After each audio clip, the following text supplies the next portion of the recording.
नसीहतें आपको आज करनी हैं और मुझे कामयाब करने वाली ये 3 बातें हैं जो मेरे बाप ने, मेरे उस्ताद ने मुझे की और मैं ये खयानत नहीं कर रहा।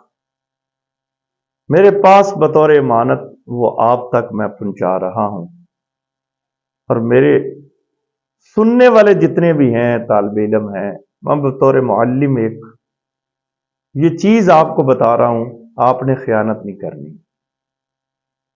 उस पर खुद भी अमल करना है और ये दूसरों को भी बताना है। 3 नसीहतें एक बाप अपने बेटे को करता है। नंबर 1, हराम का एक नवाला, एक लुकमा तेरी 3 नस्लों को तबाह कर देगा। ये हमारे उस्तादों ने हमें नसीहत की कि बेटा कभी हराम ना खाना, वरना तेरी 3 नस्लें तबाह और बर्बाद हो जाएगी। तुझे पता भी नहीं चलेगा कि तेरी नस्ल कैसे तबाह हो गई। हराम का एक लुकमा।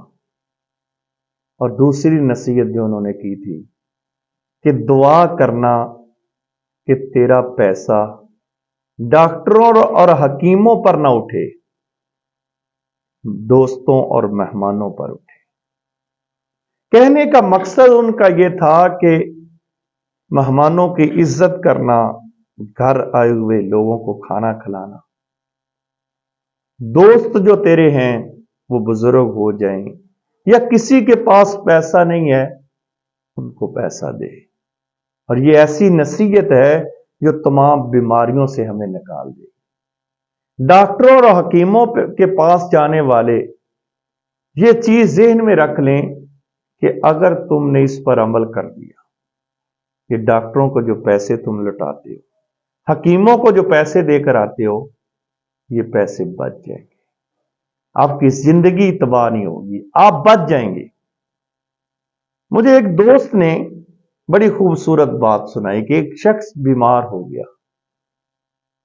उसको किसी अल्लाह वाले ने कहा कि तू शहर में रहता है और 25 साल तुझे शहर में हो गई, अगर तू दिल की बीमारी में मुब्तला है तो एक नसीहत है कि तू अपने गांव चला जा, वहां जाकर लोगों के साथ नेकी कर और अपना पैसा उनको लुटा, अपने दोस्तों को, अपने अजीजों को और रिश्तेदारों को खिला दे, तेरी बीमारी खत्म हो गई।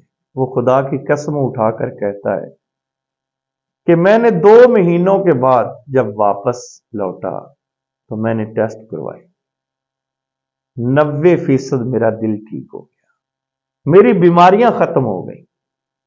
इसीलिए उस्ताद एक नसीहत करता है कि अपना पैसा डॉक्टरों और हकीमों पर ना खराब करो, हमेशा अपने दोस्तों और मेहमानों को और रिश्तेदारों को खिलाओ।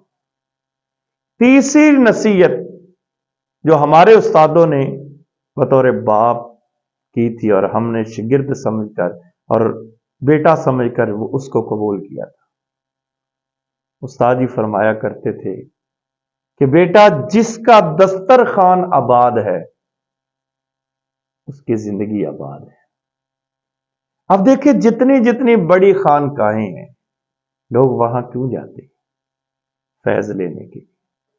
क्यों? क्योंकि उनका दस्तरखान आबाद है। वो उजड़ गई दास्तानें, वो उजड़ गई वो खानकाहें, उजड़ गए लोग जिनके दस्तरखान आबाद थे, आज आबाद नहीं। आज भी अगर कोई शख्स चाहता उसकी जिंदगी आबाद हो जाए तो अपने दस्तरखान को आबाद करो।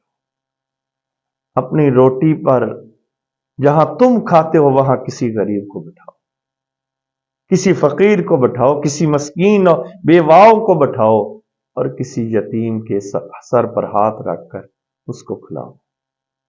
ये 3 नसीहतें हैं, आपने आगे भी भेजनी है और लोगों को आपने करनी भी है। अल्लाह हम सब का हामी और नासिर।